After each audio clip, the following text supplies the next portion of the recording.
Thanks for tuning into Heirs TV. So we want to, there's a supernatural inside of us. So, so the supernatural is released or drawn out by us reaching the limit naturally, emptying out, decreasing so he can increase. The scripture says when you've done all you can do to stand, stand therefore. So God has given us a natural way of operating, but when you max out of all of you, when you've reached your limit and you've emptied out, you tap into a place that's super. But it takes a liberty and a freedom. You have to be able to leap to experience the super. You have to be bold, as my wife was sharing earlier. It's interesting. It's like purpose power. Super is purposed power. It's not like wasted power. You know, they teach people in martial arts not just to be going around kicking people, because you can't, especially the young kids. Kids, they start learning skills. They just be walking around testing it. But one of the things they teach you in martial arts is the responsibility of what they're training you to do. Well, it's a gift with super. It's not just going around, yeah, watch this, I'm going to jump from this bus, but guarantee you I won't die. No weapon formed against me can prosper. You're probably going to be in heaven answering some questions, because that's not what it's for. See, it's on behalf of someone. Remember the woman that came on behalf of her daughter or her servant, and Jesus said, I haven't found so great faith. Because it was on behalf of someone. The centurion for his servant came to Jesus. See, so it's purposed power. And the greatest superpower on earth that's released is what's called love. We were talking about on Guy Talk yesterday, worship. And what are we worshiping? Some of us are worshiping things. Some of us are worshiping people. So the question was asked by Minister Dent, what are you worshiping? And as opposed to worshiping God. And then Minister Lamar asked the question, because we were talking about how sometimes we forget about God, we forget about family, and we're so caught up in other things and what we have, what we do. And so then the question was asked, okay, well, what is really family? So when I chimed in, I was like, well, for me, of course you have blood family, and blood family is your connection to your lineage and why God put you here to start. So there's always connection to them. But family to me are people that are keeping me, not kryptonite, they're keeping me powerful. They're not draining, but there's a level of, there's almost a love atmosphere. Like every time I'm around them, I feel power. And I get to exchange power without fight or rejection. Amen. You know what I'm saying? So that's a different type of flow. But as I was meditating on this, as we were talking, I was like, wow. So, okay, to be super, you got to have power. So, all right, Lord, so talk to us like, what's our superpowers? He says, okay, all the superpowers are extended from the greatest root of power, and that's called love. He says, look at 2 Timothy 1. I'm going to end with this phase of what we're talking about here.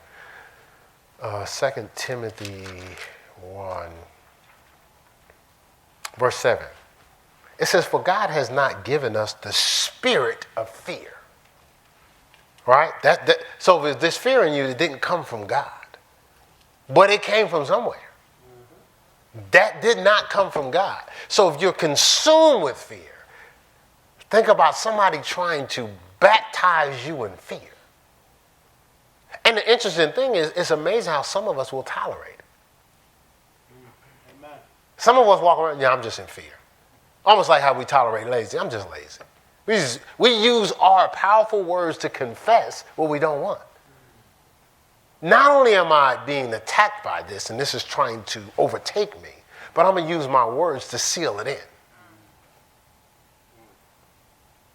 But the scripture says God has not given you a spirit of fear. Why does the scripture say this? Because it's telling you, don't be tolerating what I didn't give you. Amen.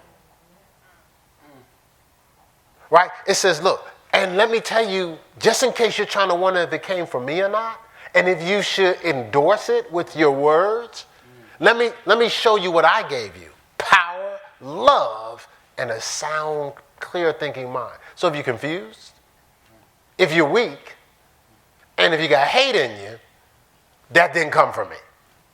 Envy and jealousy in you, that didn't come from me. Offense in you, that didn't come from me. But the adversary is trying to infiltrate your super with his kryptonite. See, so because the greatest power that we have is love. 1 Corinthians 13. I'm going to at least give you these scriptures so you meditate on it.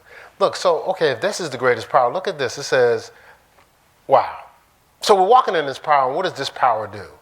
1 Corinthians 13:4, it says charity in King James Version if you have that, but other versions says love. It says, so love suffereth long and is kind. Love envieth not. There's no hate.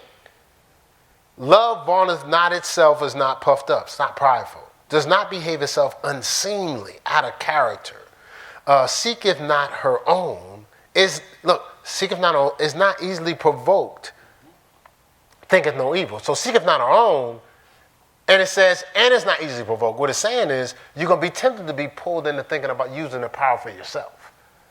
But the power is not for you. Amen. The number one thing about love is it's for someone else. See, I should be like a tree planted by the rivers of water, bringing forth fruit in my season. Fruit is for other people. But we eating our own fruit. So you have this power that's been produced, and it gets more powerful when you use it on behalf of others, but you're trying to use it for yourself, and you weaken it because it wasn't designed for you. You're spending your whole time offended, complaining, snapping at people that love you, taking people for granted because you're thinking about yourself, because you don't want to step up and be powerful.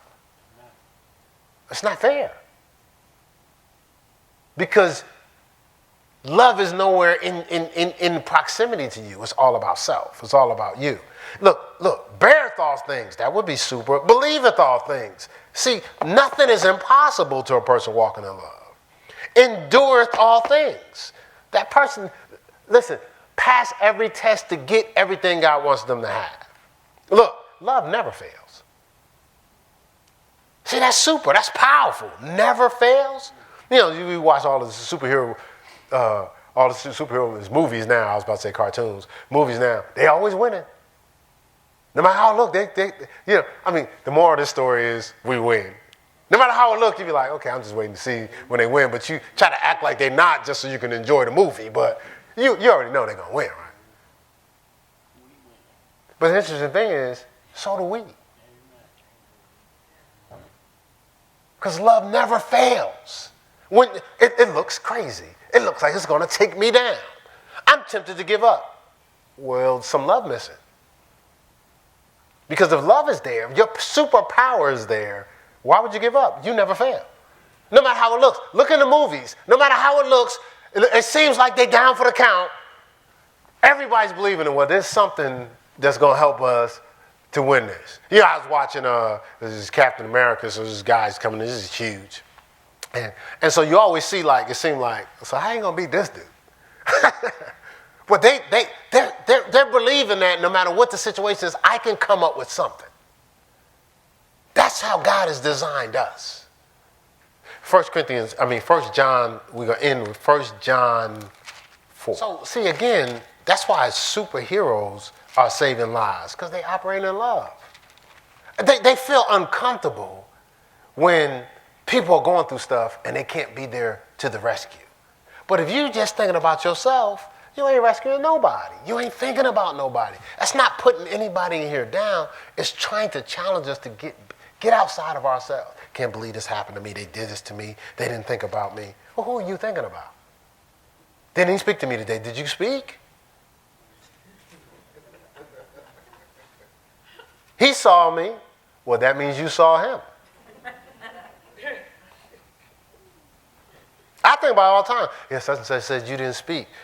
I know I didn't see him, because if I saw you, I'd have spoke. But let's just say I did see you. I could have said, man, how come they didn't speak to me? If I'm going by your rules. Right? If we're going by your rules, if I saw you, that means you saw me, and you didn't speak. So I could be sitting at the house going, man, they didn't speak to me. It's more of them than me. I'm serving them. How come they couldn't speak? Babe, they didn't even call me this week. They don't care about me. I'm laying down my life for them. They ain't even called just to say hi. Only time they call is when they need something. If I'm going by your rules. See, but love don't even be thinking like that. We don't think like, I don't be thinking like that. If I don't see you, I don't be like, too good to come to church.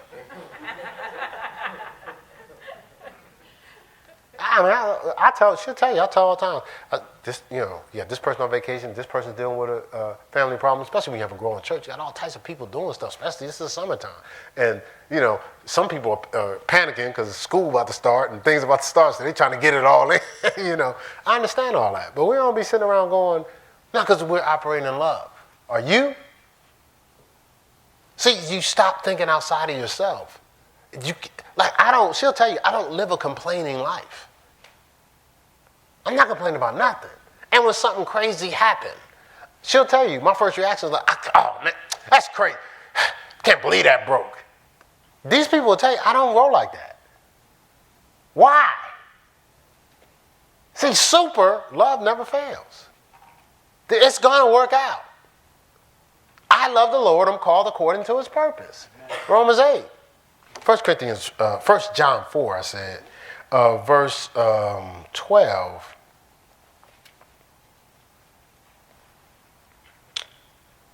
Is it 12? No, I'm going to get to 18, but I don't want to start with 18. I want to start with 12. I want to start with 11. It says, beloved, if God so loved us, we ought also to love one another. It says, no man has seen God at any time. If we love one another, look, if no man has seen God at any time is the first part. But look, there's an if after that. If we love one another, God dwelleth in us. His love is perfected in us. That word perfect means to mature, to be complete. So his love is shed abroad in our hearts, Romans 5.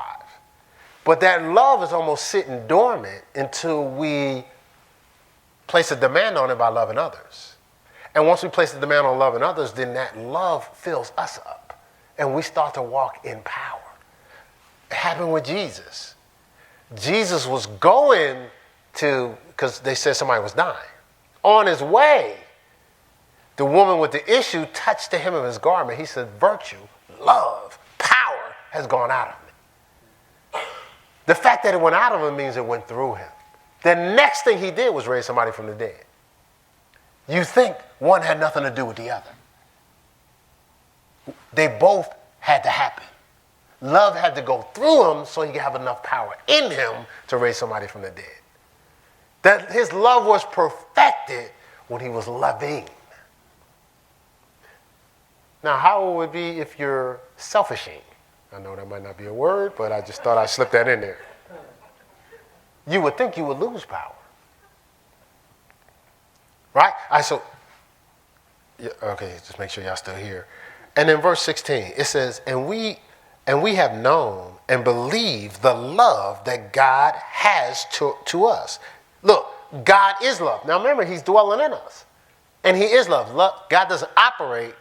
He is love. If you cut God open, love bleeds out. Right? It says, God is love, and he that dwelleth in love dwelleth in God, and God in him. Dwelleth, remains in love. So we're not talking about drive-by love. We're talking about living in love. Right? It says, God dwelleth in him and God in him. It says, look, herein is our love made perfect. So he'd already talked about it. Thanks for tuning into Heirs TV. The completion of this video or entire audio can be accessed at our website at www.heirscc.org or on Heirs CCC channel, YouTube, and Heirs Radio via SoundCloud and iTunes. Donations can be given at our website. Thank you. Remember, at Heirs, we believe we're just what you prayed for.